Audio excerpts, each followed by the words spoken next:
Quando a gente fala de um Deus que se ira, que se vinga, a primeira sensação que nós temos é de raiva, é de não aceitar esse Deus. Não é a melhor imagem para apresentar para alguém. Mas se eu tenho que ser fiel à Bíblia, eu tenho que ser fiel à Bíblia como um todo.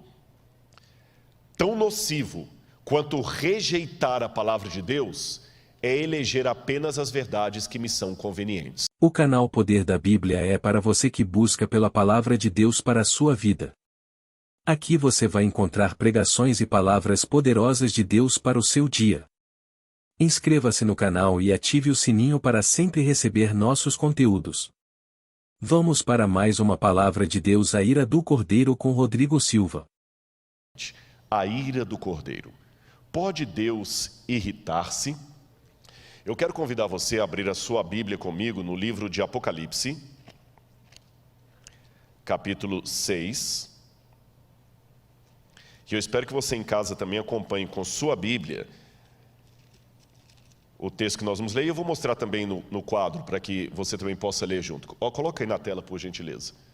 Apocalipse, só um minutinho que não... Ok, passou.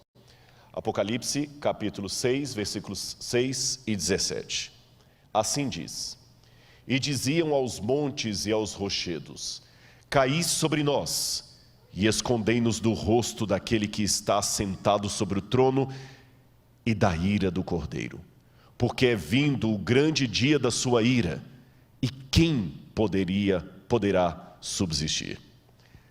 A ira do Cordeiro. A primeira estranheza desse texto é a própria forma construta que o termo é colocado, ira de um cordeiro. Parece tão antagônico quanto dizer o miado do cachorro ou o latido do gato. Não faz sentido. O cordeiro sempre é reconhecido como sendo um animal dócil, não ofensivo, que não agride.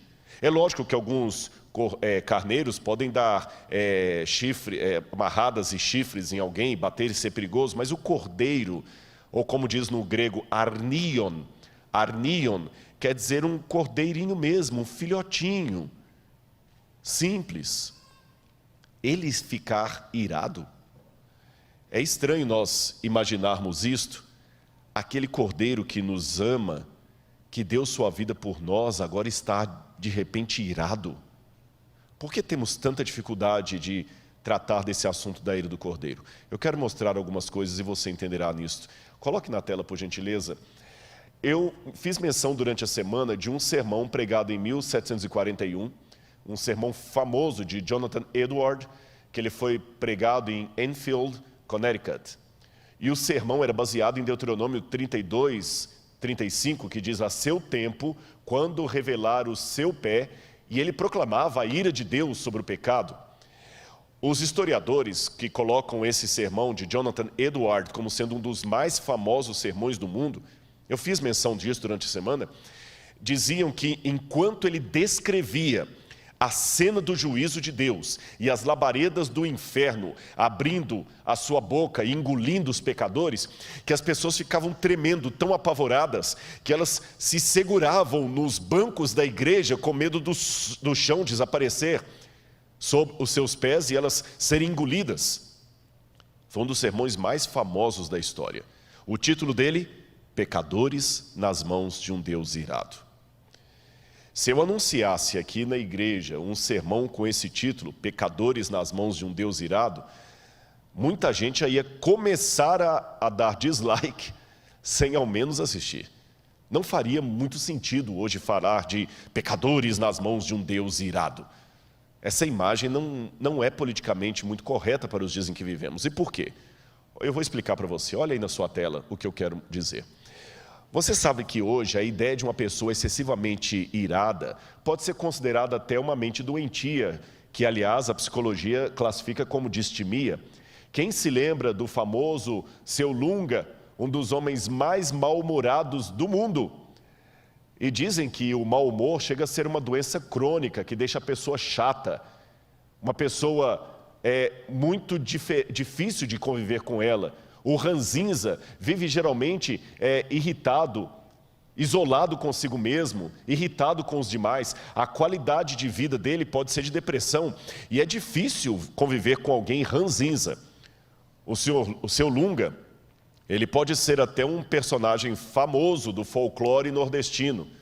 Aliás, dizem até que ele é tão ranzinza que ele moveu uma ação contra os escritores de cordel do Nordeste que faziam histórias baseadas no seu temperamento irascível, e ele ganhou a causa. Todo mundo ouviu falar do seu Lunga, e até hoje, apesar dele ter ganhado a causa judicial, até hoje, quando querem no Brasil falar de exemplo máximo de alguém com distimia ou com mau humor crônico, alguém que se ira rapidamente ou com violência, pensam no seu Lunga. E quando a gente fala de Deus, um Deus irado, a primeira imagem que nos vem é de um Deus parecido com o seu Lunga. Um Deus que não parece muito politicamente correto. É curioso que realmente a imagem de um Deus sentado num trono, de barba branca e cara fechada, com o dedo em riste para destruir pecadores, não parece ser a melhor fotografia de Deus para mostrar. É tão desgastante essa imagem de um Deus irado, que já nos tempos, pouco depois do período apostólico, você já tinha Marcião, que era um dissidente do cristianismo, dos hereges, que chegou a proclamar que havia dois deuses, o Deus do Antigo Testamento e o Deus do Novo Testamento, e que os dois estavam em oposição. O Deus do Antigo Testamento, segundo Marcião, é aquele Deus irado, que destrói Sodoma e Gomorra, que destrói os antediluvianos, que dá a lei, que faz Uzá ser fulminado apenas porque tocou na arca, que fulmina Nadab e Abiú só porque levaram fogo estranho no santuário. Já o Deus do Novo Testamento é o Deus que diz para a pecadora: vá e não peques mais, nem eu te condeno. É o Deus que oferece para a samaritana água. É o Deus que tem paciência com os apóstolos, é o Deus do Calvário. E os dois estão em franca oposição. Mesmo que hoje você nunca tenha ouvido falar em Marcião, muitas pessoas acabam ecoando, ainda que inconscientemente, a teologia dele. Parecem falar de dois deuses distintos. Até na teologia evangélica, desculpem os irmãos evangélicos, eu vejo um pouco de marcionismo, quando dividem demais a história da salvação entre o tempo da lei e o tempo da graça. Como se o tempo da lei fosse um tempo de legalismo e o tempo da graça fosse um tempo de melhor salvação, de salvação diferente. Não. Moisés, Adão, Elias, Isaías, Daniel, todos os que viveram na chamada dispensação da lei, foram salvos pela fé, tanto como aqueles que viveram na chamada dispensação da graça.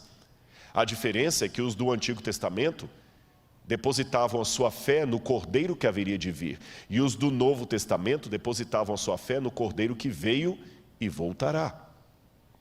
Mas, de qualquer forma, por detrás de tudo isso existe essa dificuldade de conciliar a imagem do Deus Jesus com Deus Javé. Um parece que está pronto a destruir, o outro parece que está só querendo amar e perdoar. Mas o Apocalipse une os dois ao falar da ira do Cordeiro. Eu quero mostrar outra imagem para vocês. Você já ouviu falar no mito das fúrias? As fúrias eram divindades romanas que seriam irmãs encarregadas da vingança por um crime cometido.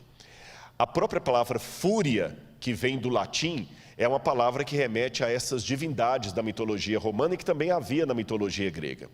As fúrias, elas atormentavam tanto uma pessoa que até quando a sua alma ia para o Tártaros, elas iam atrás da pessoa atormentando pelos crimes que ele fez. Então a ideia da palavra fúria, de onde vem a palavra furacão, significa pessoas que querem atormentar. Então quando você fala da fúria de Deus, da ira de Deus, parece uma imagem das fúrias lá do Império Romano. Aliás, olha aí no seu quadro, eu quero ainda continuar essa ideia da mitologia e falar que também na mitologia grega, Hesíodo falava que quando o titã Cronos castrou seu pai Urano, ele jogou a sua genitália no mar. E as eríneas seriam a versão grega das fúrias. Elas nasceram do sangue de Uranos. Deixa eu contar isso aqui para você. Na mitologia grega, segundo contada por Hesíodo, como foi o nascimento dos deuses, havia originalmente Gaia, que é a chamada Terra, e Uranos, que é o céu. Uranos e Gaia coabitaram e tiveram 3 tipos de filhos. Tiveram os centimanos, tiveram os titãs e tiveram os cíclopes. E Uranos não gostava dos seus filhos, e ele sempre queria prender os filhos na barriga de Gaia. Só que os titãs se rebelaram contra o próprio pai, castraram o pai, e o sangue do pai caiu, e o membro do pai também caiu no mar. E ao cair no mar, aquela espuma que formou, tudo que bate na água do mar forma uma espuma, dessa espuma nasceu Afrodite. Mas do sangue nasceram as fúrias. Isto mostra, de certa forma, uma origem até psicológica da fúria. Afrodite é a deusa do amor, ela nasceu da espuma do mar, mas do sangue, da necessidade de revanche, de vingança, nasceram as fúrias. E quando a gente fala de um Deus que se ira, que se vinga, a primeira sensação que nós temos é de raiva, é de não aceitar esse Deus. Não é a melhor imagem para apresentar para alguém. Mas se eu tenho que ser fiel à Bíblia, eu tenho que ser fiel à Bíblia como um todo. Tão nocivo quanto rejeitar a palavra de Deus é eleger apenas as verdades que me são convenientes. Há pessoas que são ateias, elas rejeitam a Bíblia como palavra de Deus. Há outros que também são ateus teóricos, porque eles só elegem da Bíblia as verdades que lhes são convenientes e tenta esconder ou não mencionar as verdades que são incômodas. Eu reconheço perante todos que estão comigo que dizer que Deus se ira, que Ele se irrita, é uma verdade incômoda, mas ela está na Bíblia, fala da ira do Cordeiro. Numa época do politicamente correto, que a gente tem que tomar cuidado até com a nomenclatura que se usa, por isso até que eu expliquei, porque eu estou falando de surdo e mudo aqui, porque alguém pode achar que eu estou falando errado. Alguns defendem que você tem que falar preto, outros falam que tem que ser negro, alguns falam que é homossexualismo, outros falam que é homossexualidade. Numa época de tanta linguagem politicamente correta, que você tem que medir cada frase, alguns acham que se eu cumprimentar boa noite a todos, eu já estou sendo machista e patriarcal, porque eu tenho que falar boa noite a todos e a todas, e assim por diante. Mas quando eu vou a Romanos, capítulo 1, lá não usa essa linguagem politicamente correta, lá fala: a ira de Deus se revela do céu contra toda forma de impiedade dos homens, porque eles deixaram o contato natural das mulheres, se inflamando homem com homem, e Deus os entregou às suas vis situações, a ira do céu. E quando você vai no grego, lá está reorgeto teu, orge, a ira de Deus em grego, orgeto teu, orge é aquela ira que vem das entranhas, aquela indignação, não é uma raivazinha qualquer. Vamos continuar o nosso passeio aqui para aprender mais alguma coisa. O problema hoje, e isso aqui eu digo em primeira pessoa do singular, eu, Rodrigo, confesso para vocês os problemas que eu tenho em pregar sobre a ira de Deus. E eu até coloquei como título de propósito desse slide, o problema com a ira de Deus num mundo de likes.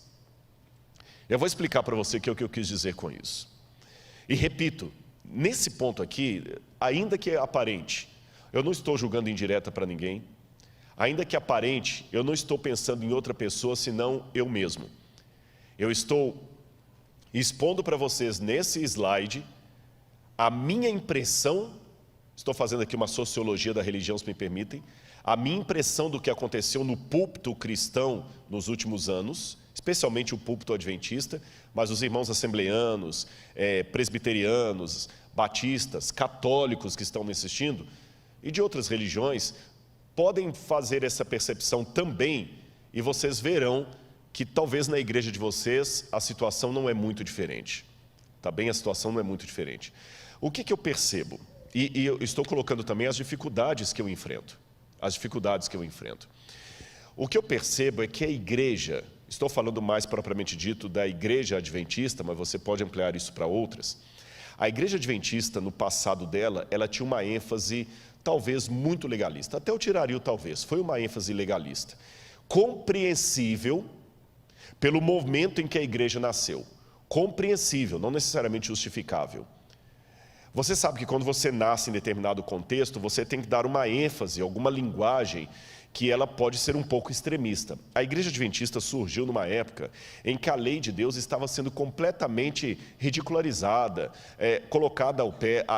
O universo norte-americano do evangelicalismo estava muito liberal e pouco espiritual. Se você ler até alguns depoimentos de pessoas da época, as igrejas estavam vazias, desanimadas, as pessoas não tinham convicção, os sermões eram todos lidos. Leia um pouquinho sobre as igrejas evangélicas nos Estados Unidos do século XIX e você entenderá o movimento adventista. Então a igreja adventista levantou dando muita ênfase à lei. Mas deu uma ênfase à lei tão grande, tão grande, tão grande, que ela se tornou uma igreja de discurso legalista.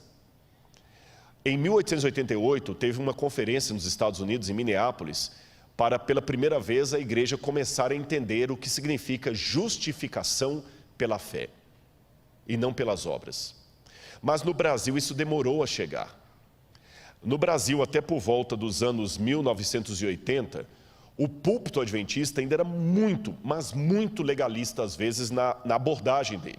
Havia uma ênfase muito grande à doutrina em detrimento ao relacionamento.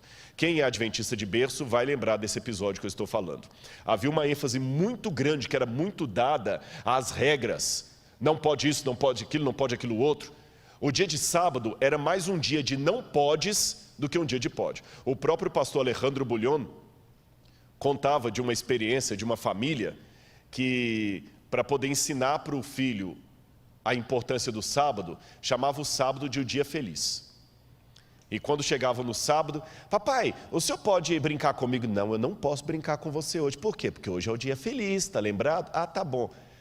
Papai, o senhor pode jogar uma bolinha comigo? Não pode. Pode andar de bicicleta comigo? Não pode. Por quê? Porque hoje é o dia feliz. Papai, você vai ficar na igreja hoje o dia inteiro, que tinha comissão à tarde, de manhã, era filho de pastor? Vou, mas por quê? Hoje é o dia feliz. Aí quando chegava por volta de 2 horas da tarde, o menino já perguntava assim, falta muito para acabar o dia feliz? Essa era a visão do sábado. Não pode, não pode, não pode, não pode. E as pessoas tinham um medo muito grande. O grande pavor de muitas jovens da igreja era o seguinte, escuta, mas eu não posso usar uma calça comprida nem no trabalho? Eu ainda alcancei um pouco, que eu vim para a igreja nos anos 80, eu alcancei um pouco disso. Eu lembro que alguns irmãos defendiam que mulher não devia usar calça comprida nem para dormir, porque Jesus podia estar voltando à madrugada e se ela estivesse de calça comprida iria se perder. Era essa a ênfase, e doutrina, e quando você tinha as vigílias da igreja, eram vigílias para ficar estudando só Apocalipse 13, Daniel capítulo 2, e os irmãos sabiam de cor, era uma ênfase muito grande à doutrina, em detrimento ao relacionamento com Jesus. E muitas pessoas adquiriram até um trauma da infância dele na igreja, porque tudo era muito fechado. Eu conheço filhos de pastor que ficaram até assim, meio revoltados com a igreja. Eu lembro de um deles, que na primeira colportagem ele comprou uma calça jeans, daquela que tinha boca de sino, e quando ele chegou com a calça em casa, o pai bateu nele e rasgou a calça toda e falou, filho de pastor não usa calça jeans.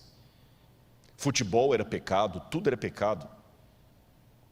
Mas, felizmente, a igreja aprendeu a justificação pela fé no Brasil, e aqui eu faço um pleito de gratidão ao ministério do pastor Alejandro Bullion. Alejandro Bullion foi um dos pioneiros que, ao lotar os estádios de futebol, ele começou a pregar de um Jesus que ama, de um Jesus que perdoa. Antes disso, as pessoas tinham uma ideia de um Jesus que pune.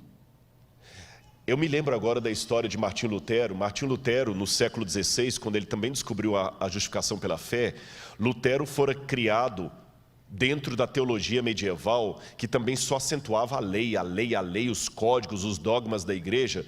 E Lutero chegava a dizer assim, eu tenho mais medo de Jesus do que qualquer coisa. E quando alguém o aconselhava a amar a Cristo, Lutero escrevia, amá-lo, eu odeio. Eu prefiro ouvir o nome de um demônio a ouvir o nome de Cristo. E quando eu prego sobre a vida de Martinho Lutero, eu costumo colocar um adendo aqui. Antes que você se ofenda com a declaração dele, deixe-me dizer que Deus é menos ofendido pela sinceridade de um pecador do que pela hipocrisia de um santo. E quando Lutero descobriu a justificação pela fé no livro de Romanos, aí que Lutero entendeu que os seus pecados eram um grão de areia na montanha do amor de Deus, e que a justiça não era algo que Deus cobrava de Lutero, mas que Deus lhe oferecia. E o livro de Romanos mudou a vida de Lutero. E o estudo da justificação pela fé também mudou a vida do pastor Alejandro Bullion. E os que são mais vividos na igreja se lembram do próprio pastor Alejandro Bullion, em quem eu tomo licença de me inspirar aqui. Ele foi um dos pioneiros que teve a coragem de fazer algumas coisas que eu fiz essa semana aqui, quando eu revelei que eu ainda tenho questão com depressão, porque o Bullion foi um dos primeiros pregadores que teve a coragem de, num estádio para 10 mil pessoas, 20 mil pessoas, falar que ele estava perdido dentro da igreja.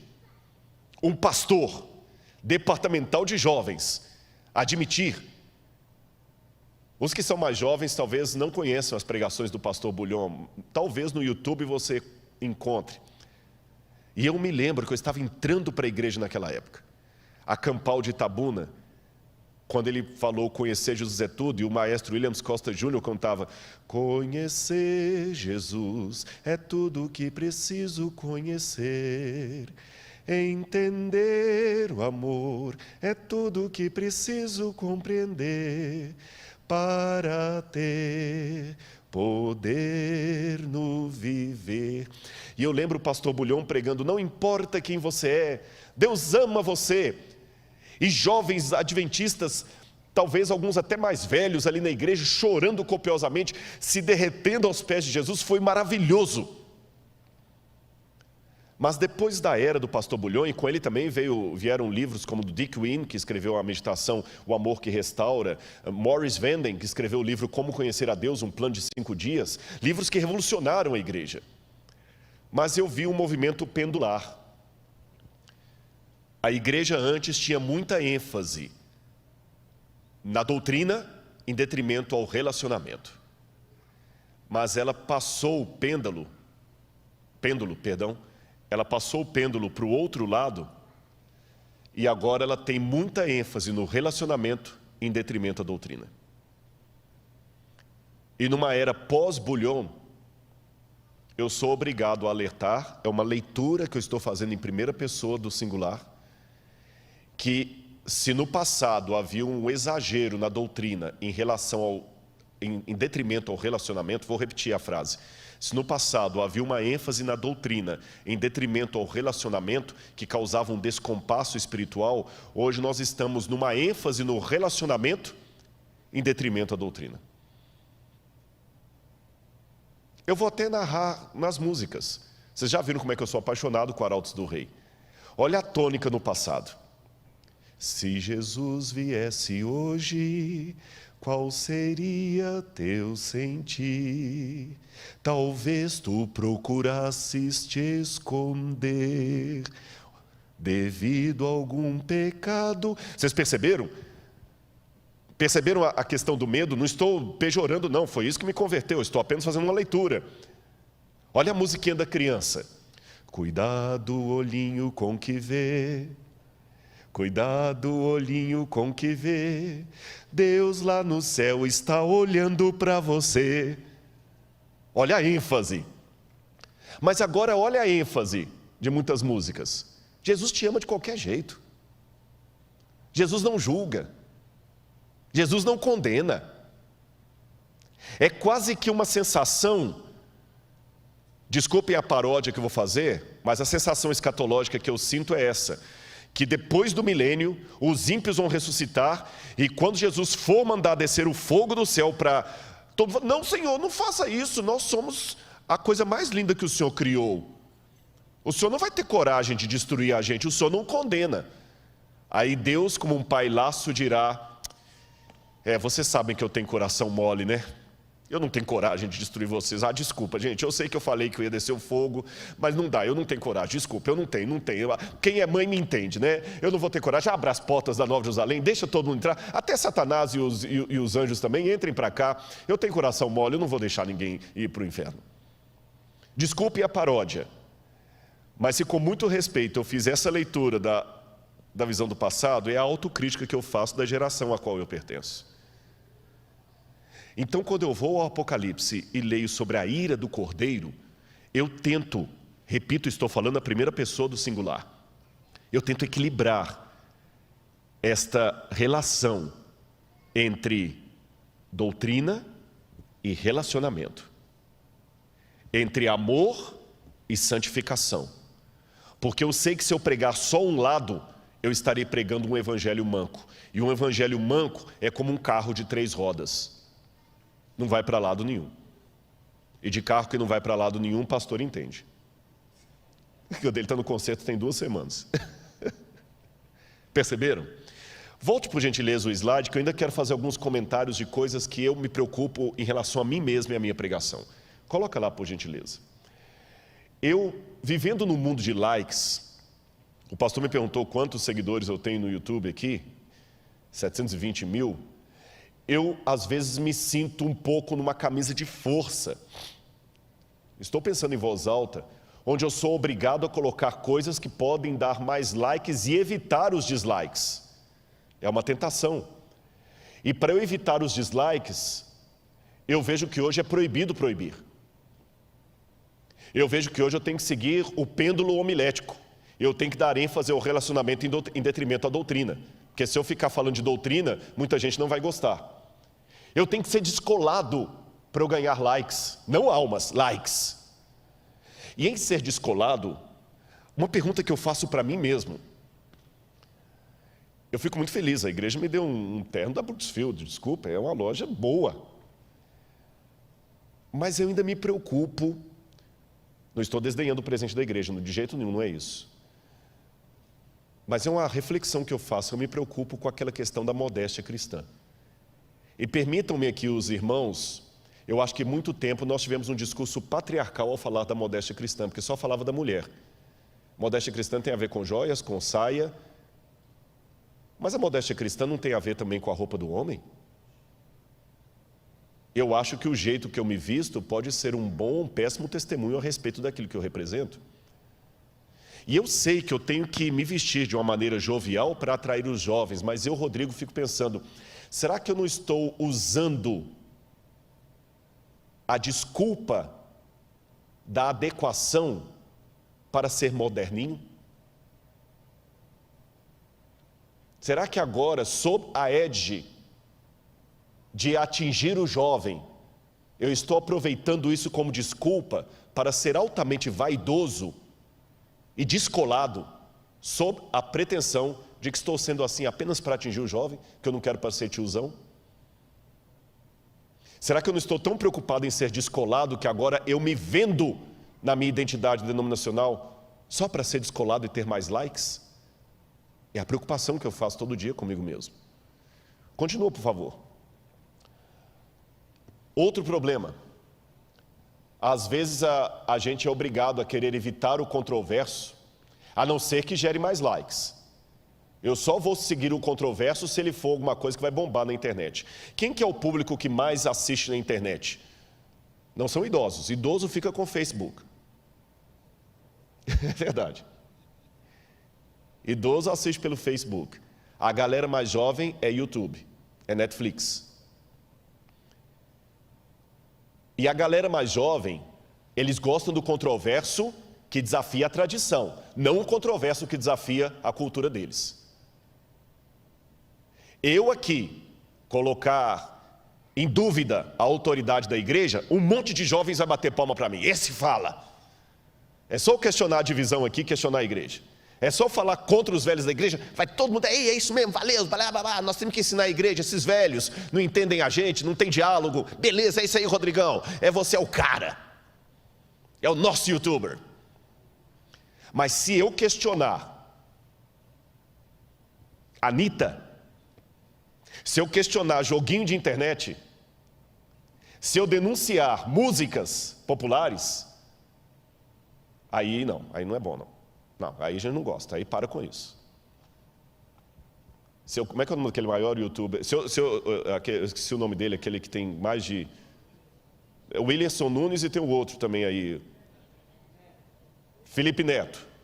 Se eu detonar com o Felipe Neto aqui, não, é Rodrigo Quadrado, ele não entende. Se eu detonar, só eu estar mencionando o nome dos dois aqui, eu sei que alguém vai falar, Rodrigo, você não deveria falar do nome deles em público. Tem que respeitar, nós temos que ganhar esse pessoal. Você está muito com uma ideia de nós e eles. Cadê o amor? Nós temos que abraçar, você não pode detoná-los em público. Mas se eu julgar indireta aqui contra o pastor Ayrton Keller, aí vai ter um monte de retweet. Parabéns, isso mesmo, fala mesmo. Ou seja, eu tenho que evitar assuntos controversos, a menos que seja um controverso que atrai a juventude. Se eu escrever um livro, A Vida de Ellen White, os mais idosos da igreja e teologandos vão ler para cumprir a matéria de História do Adventismo. Mas se eu escrever um livro, A Vida Secreta de Ellen White, a verdade que a igreja quis esconder, nossa! Eu não dou 2 dias para eu ter mais de 1 milhão de exemplares aí vendidos aí, até sendo na Veja. Entendeu o que eu falei do controverso? Que tipo de controverso eu estou sendo na internet? Vamos continuar aqui. Outra, eu tenho que aprender que no mundo de likes, o correto é falar de amor, mas nunca falar de santificação, renúncia. E por fim, pregar apenas verdades que são convenientes. Repito, irmãos, essa lista que eu apresentei aqui, Deus é testemunha. Eu não ia ser estúpido de mentir para o Espírito Santo. Deus é testemunha que essa lista eu fiz pensando no meu canal do YouTube. Essa lista eu fiz pensando na minha atitude.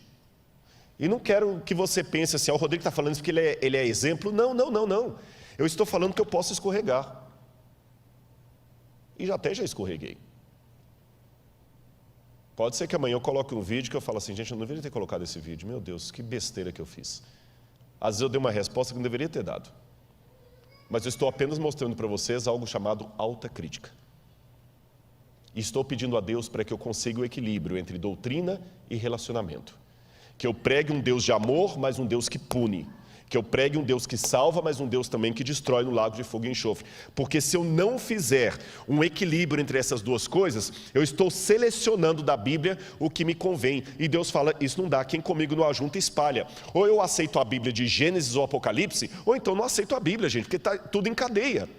Por exemplo, eu sei que como tem pessoas de várias religiões me ouvindo, se você já escutou algum teólogo falando com você que um Gênesis é um mito, que não existe Adão e Eva, que isso é um mito, que os conservadores, a teologia fundamentalista que não entende isso, então nós temos um problema, que se o Gênesis é mito, não teve pecado. Se não teve pecado, não tem redenção. Se não teve redenção, Jesus não teve morte redentora. Se ele não teve morte redentora, o que ele veio fazer aqui?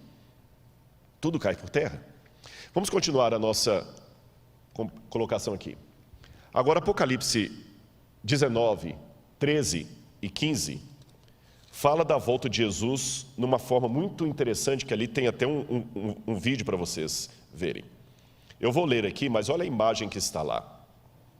Apocalipse 19, versos 13 e depois o verso 15.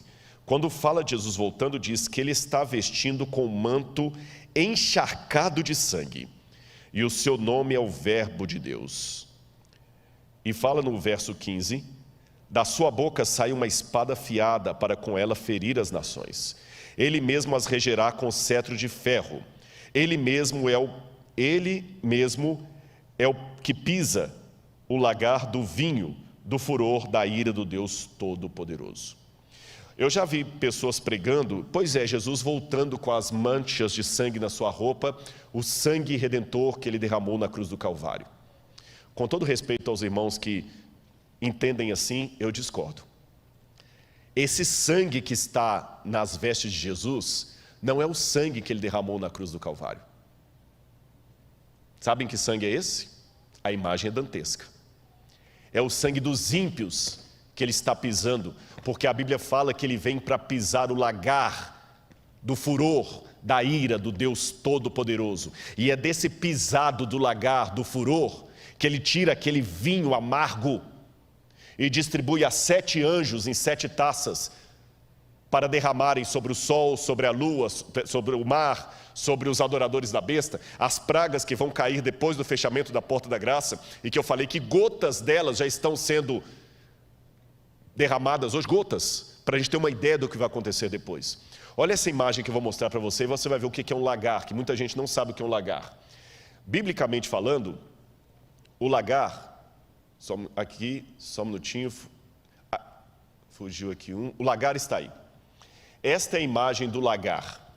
O lagar geralmente é como se fosse uma piscina feita na pedra, retangular, e você coloca as uvas ali, e quando você coloca as uvas ali, você coloca 2 ou mais pessoas, e eles colocam essa corda em cima para ele segurar na corda para se firmar, e enquanto a corda está ali, ele vai pisando o lagar. Por que ele sempre, para fazer o vinho, tem que pisar nele? É porque se você apertar a uva com qualquer instrumento que não seja o seu pé, você vai quebrar, além de esmagar a uva, você vai quebrar o caroço que está dentro dela, e ele derrama um óleo amargoso que estraga o vinho. Então o pé é macio bastante para não quebrar o caroço, mas firme o bastante para esmagar a uva. Volto de novo à imagem. Olha quando ele pisa o lagar, evidentemente que as vestes deles ficam todas salpicadas daquele tom tinto do vinho. É essa imagem do lagar que Jesus usa no Apocalipse. Só que ali ele está falando do lagar da cólera de Deus. E você fala, Rodrigo, então Deus se ira sim. E por que ele se ira? Por que ele se irrita tanto? Eu quero mostrar a você o quadro. Antes de colocar lá, deixe-me falar a razão disso. Você sabe que quando a palavra shalom é usada em hebraico, às vezes traduzir não é fácil, por isso que de uma maneira muito injusta, porque eu admiro e parabenizo o trabalho dos tradutores, mas de maneira muito injusta, diziam os italianos que tradutor e traditório. O tradutor é um traidor, porque às vezes traduzir ao pé da letra não é fácil. A palavra não tem a mesma abrangência. A palavra shalom é uma dessas. Quando a gente fala em shalom em português, você imagina sempre a paz, pronto, serenidade. Eirene no grego, paz, pati em latim.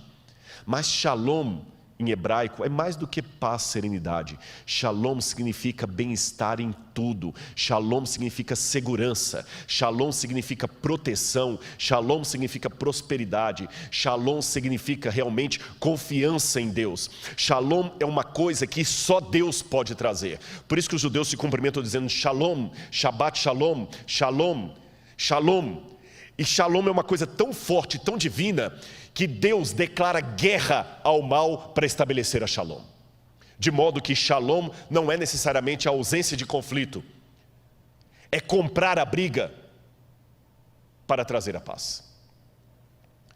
Uma vez perguntaram a Marvel Moore, que era editor da revista Sign of the Times, por que Deus é tão bravo assim na Bíblia? Eu não gosto dessa imagem de Deus. Um Deus que vem com violência. É muito violenta essa descrição da volta de Jesus. E Michael Moore, como era editor da revista Sign of the Times, que era uma revista popular nos Estados Unidos, que vendia na colportagem, uma revista missionária, ele respondeu de maneira brilhante. Eu vou mostrar uma foto do Michael Moore, do Marvel Moore para vocês aqui. Só um minutinho, deixa-me colocar lá na tela. Pode colocar lá, por favor. Está para trás aqui. Aqui, não, acho que passou já. Não tem problema, eu pensei que eu tinha colocado a foto dele, eu não coloquei, não tem problema, ignore. O Marvel Moore, eu vou responder o que ele disse. Ele virou para o homem que estava disgusting, né, com a atitude de Deus de ser um Deus que pune, que ira, bravo. Essa imagem não é muito boa. E o Moore respondeu para ele assim, sabe por que Deus é tão bravo assim na Bíblia? Eu vou dizer a você. Como você reagiria se chegasse em casa e pegasse um desconhecido tentando violentar a sua filha caçula? O que você faria? Qual seria o seu sentimento?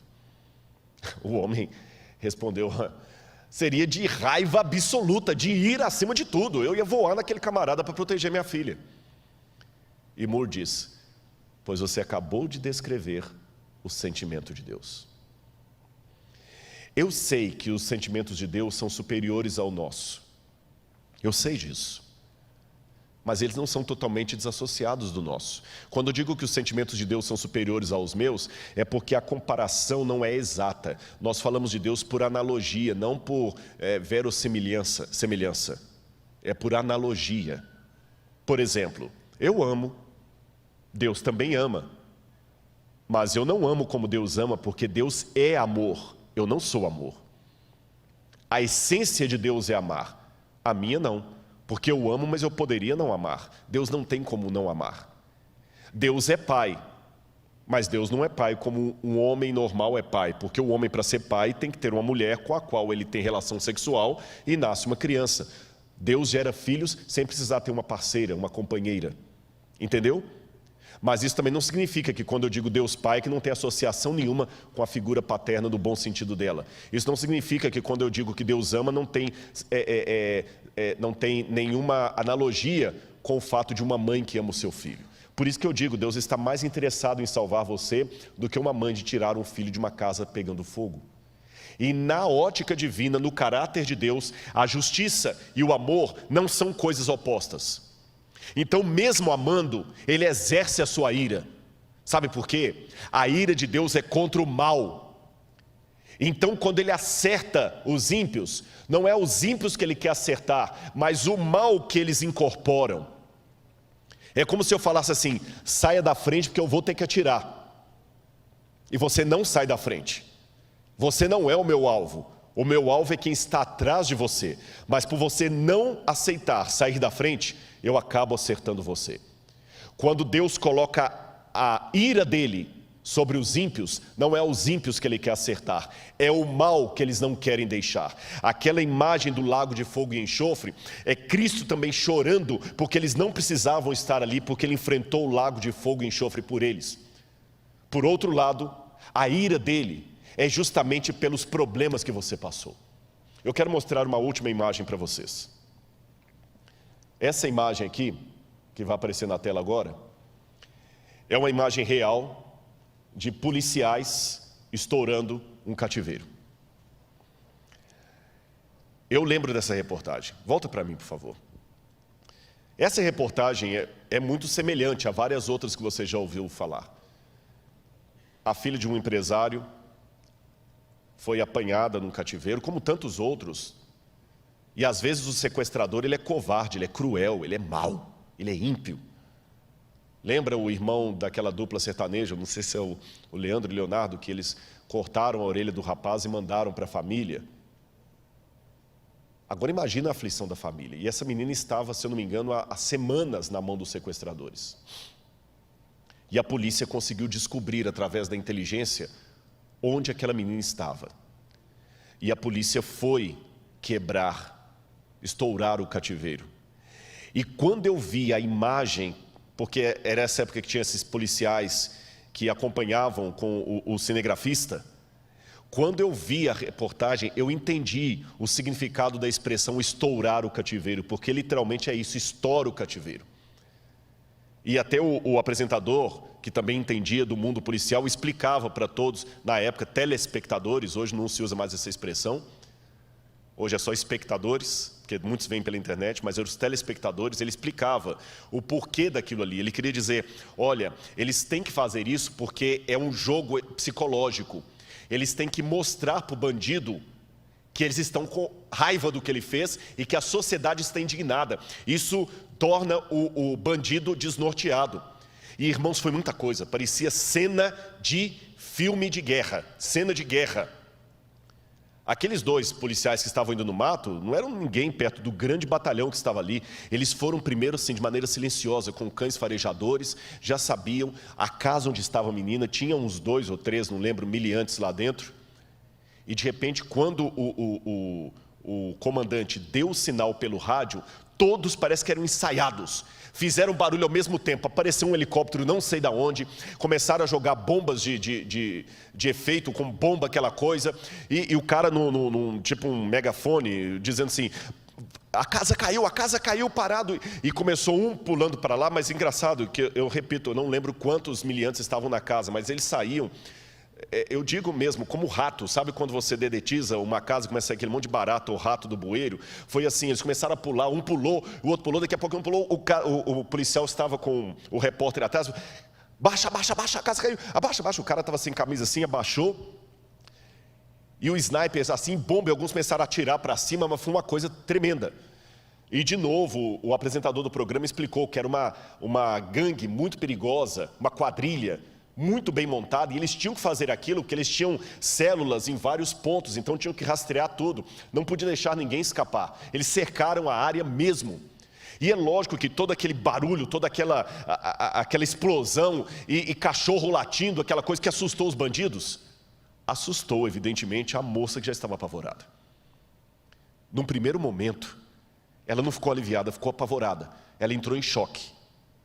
E automaticamente já veio uma policial feminina, parecia que estava chuvoso aquele dia, e a policial feminina já colocou um cobertor, né? Falou, calma, parece que a policial tinha até treinamento em psicologia, calma, estou com você, tá tudo, já vieram os paramédicos, e ela tremendo, sem entender, você viu que ela saiu meio trêmula, calma, você, e eu lembro, ela falou assim, você está salvo, eles colocaram um quadriculado no rosto da menina, você está salvo. O seu pai mandou buscar você. Meus amigos, meus irmãos, a volta de Jesus é descrita na Bíblia com barulho, som de trombetas, terremotos, a terra vai entrar em combustão. Um dia desse que a gente estava voltando para o hotel, eu estava comentando com a irmã Geni, ela falou, já pensou a volta de Jesus, esses prédios todos caindo? Eu falei, eu fico imaginando como é que vai ser. A terra vai se abrir, vai vir fogo, vai vir raio do céu, barulho, terremoto, trovão. Não se preocupem, a tropa de elite de Deus está vindo com fúria, com raiva, para tirar você desse cativeiro. Meu irmão, na Bíblia não diz que é pecado nós irarmos, irai-vos e não pequeis. A Bíblia fala que eu não devo ter rancor, falta de perdão, mas a ira contra o pecado eu tenho direito a ter. A indignação com que o diabo está fazendo comigo e com você, eu tenho o direito de ter. Deus me deu esse direito legítimo. Ter paciência no sofrimento e na provação que eu tanto preguei, não significa masoquismo, não significa gostar de sofrer. E quando um pregador se levanta com indignação e denuncia algumas coisas do púlpito, não é por amor do panfletário. É uma indignação coletiva do que está acontecendo nesse mundo. Eu estou indignado por haver crianças morrendo na África. Eu estou indignado por haver crianças morrendo no Brasil. Eu estou indignado porque há mulheres que estão apanhando do marido em casa. Eu estou indignado pelo que o diabo está fazendo na minha vida. Eu estou indignado até com os erros que eu cometo, ou que o diabo às vezes me faz cometer. Alguns voluntários, outros levados, não importa. Eu estou indignado pelo que está acontecendo com você. Então Deus está voltando. Ele fala assim, basta. O diabo já foi longe demais. E sabe aquele pai que entra para defender sua filha e luta com o bandido? Deus está voltando para lutar por você. É por isso que a volta de Jesus é uma cena de ira do Cordeiro. Ele vem.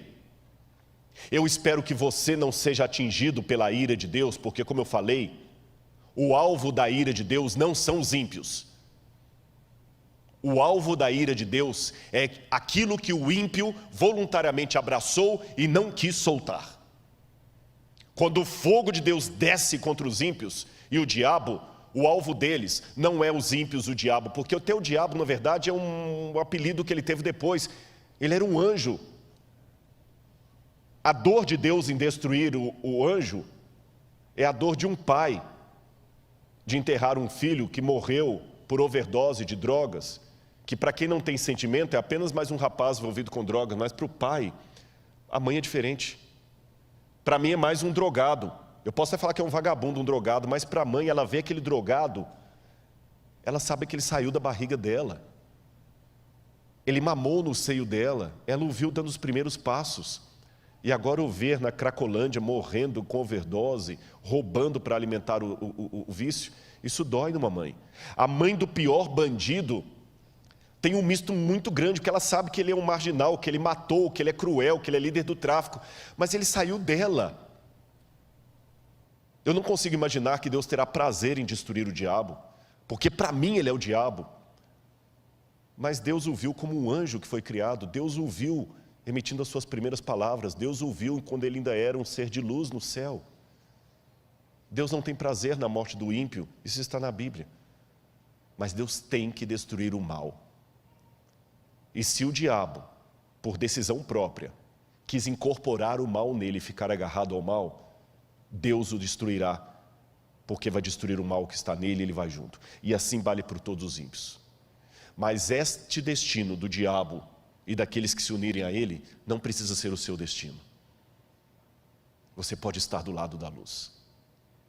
Então, enquanto o quarteto vem aqui à frente, eu pedi que eles cantassem de novo a música de Breve Jesus Voltará, porque eu imagino e quero levar a sua mente agora comigo como uma projeção mental ao futuro. Hoje é apenas uma imaginação, que em breve se tornará uma realidade.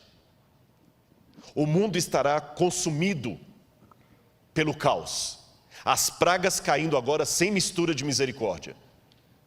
O mundo envolvido nas trevas, nas mãos do anticristo. O povo de Deus sendo perseguido. Uma confusão geral. Alguns tendo falta de água potável para beber, outros de pão. Algumas nações não se entendendo, mas o mundo se unindo num decreto político, religioso, financeiro, social, enganado pelo inimigo de Deus. Se eu estiver vivo, eu quero estar entre aqueles que serão perseguidos. E quero estar com você, que ontem eu estendi a mão.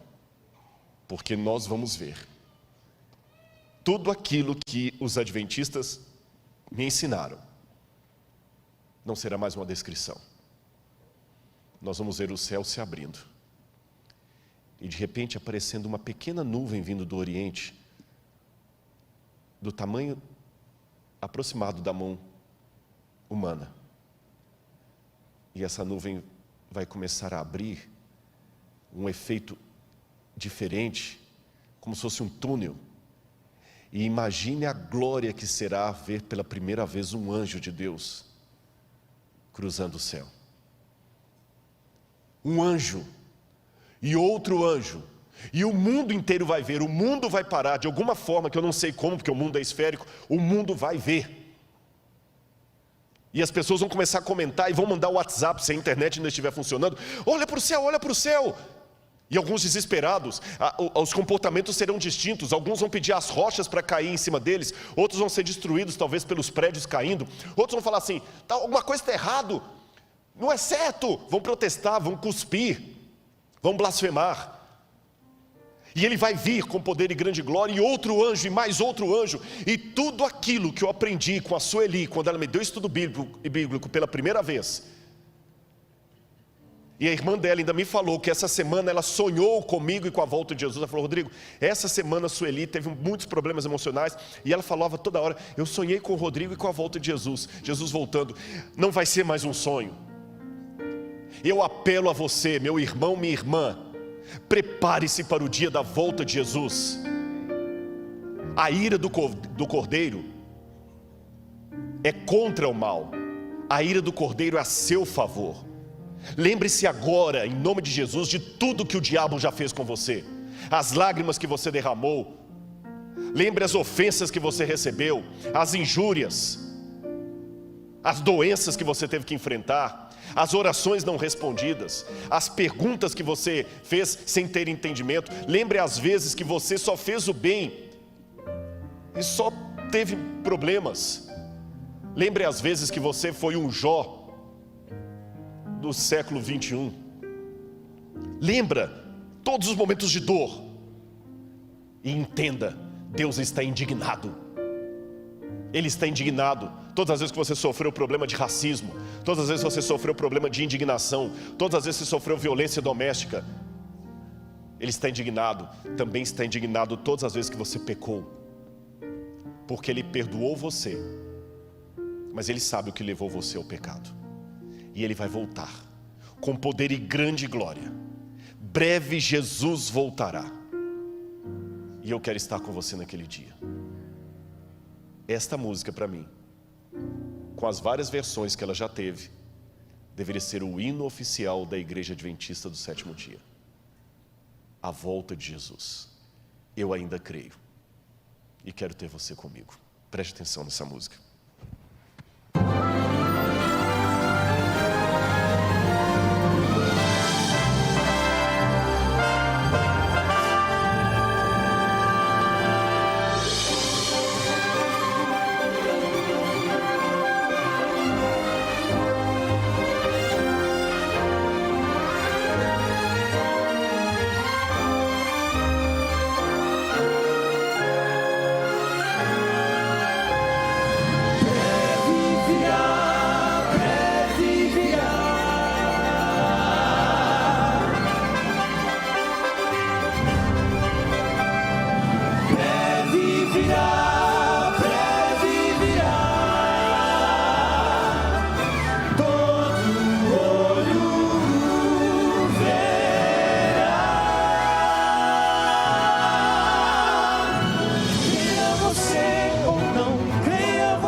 De Deus a trombeta tocai, breve Jesus voltará.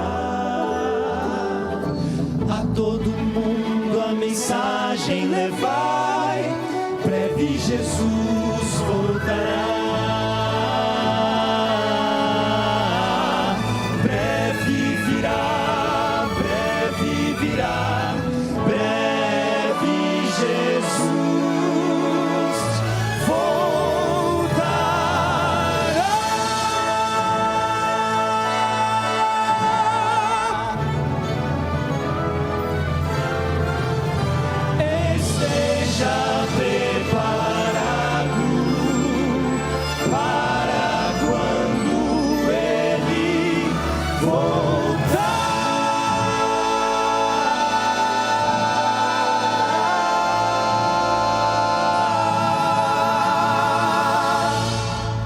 Aquele que dá testemunho destas coisas diz: certamente venho sem demora.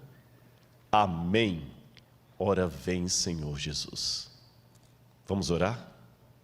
Feche o seu olho agora e vamos orar ao nosso Deus. Volta, Senhor.